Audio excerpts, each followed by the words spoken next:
Did Raphael steal Michelangelo's style? I mean, why? We saved the city. Why can't we just go out and...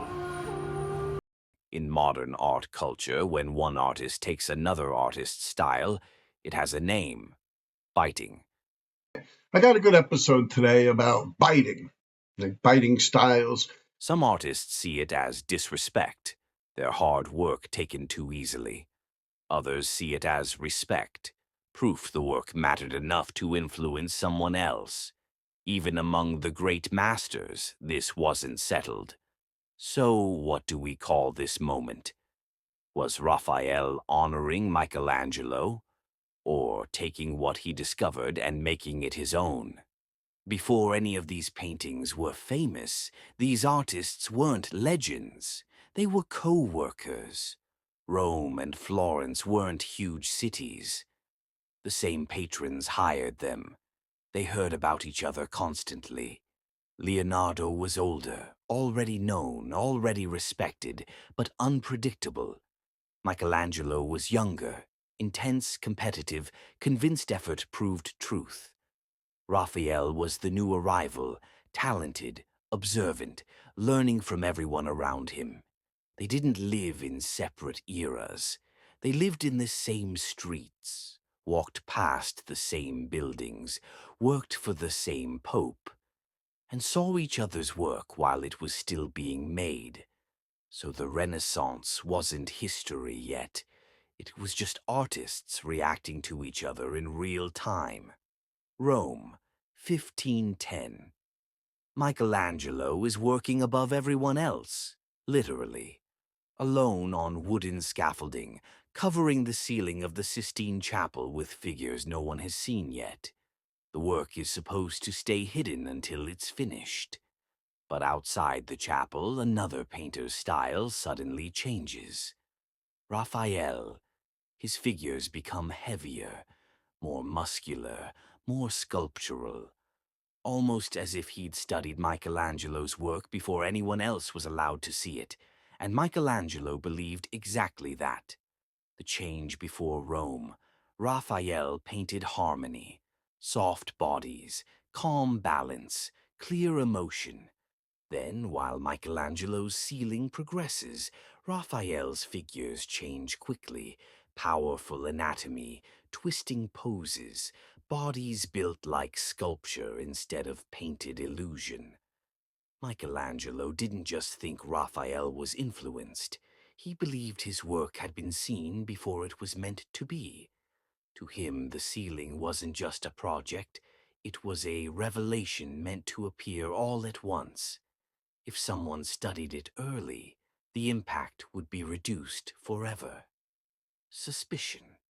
The chapel wasn't open to the public, but Bramante, the architect working in the Vatican, had access. According to the Renaissance biographer Vasari, Raphael was allowed inside to see the unfinished ceiling. The most noticeable shift in Raphael's anatomy appears after parts of the ceiling were uncovered for viewing. Not years later, not gradually, immediately. To Michelangelo, Raphael wasn't inspired. He was observing. The written evidence. There is no surviving letter where Michelangelo directly says Raphael copied him, but his own writing shows the mindset he was in. During the ceiling, he wrote a poem describing his condition.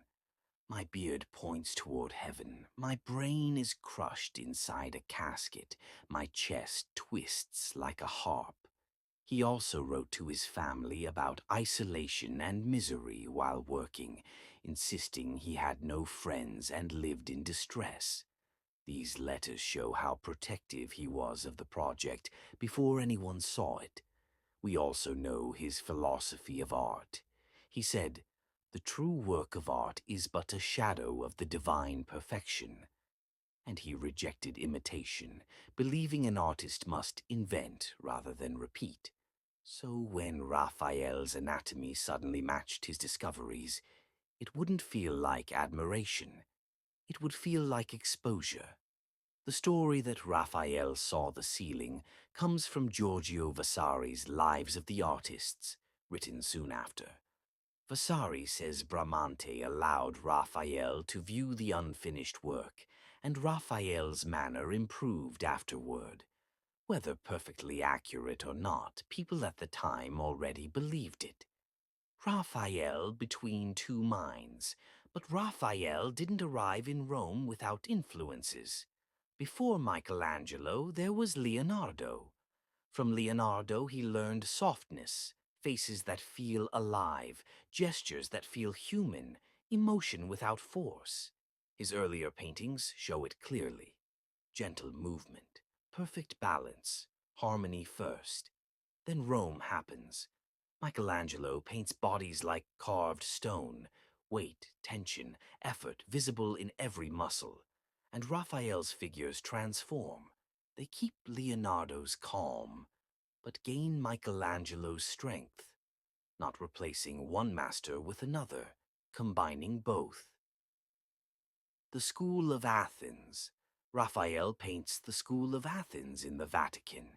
It looks like ancient philosophers gathered in discussion, but it's also a map of the artists around him. At the center stands Plato. Raphael gives Plato the face of Leonardo da Vinci, calm, thoughtful, pointing upward toward ideas. Then off to the side sits Heraclitus. Heavy anatomy, brooding posture, alone on the steps. Added later after Michelangelo's work became known.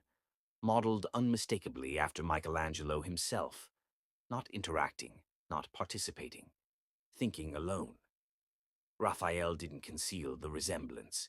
He placed Michelangelo in the painting permanently, acknowledging the source while transforming it.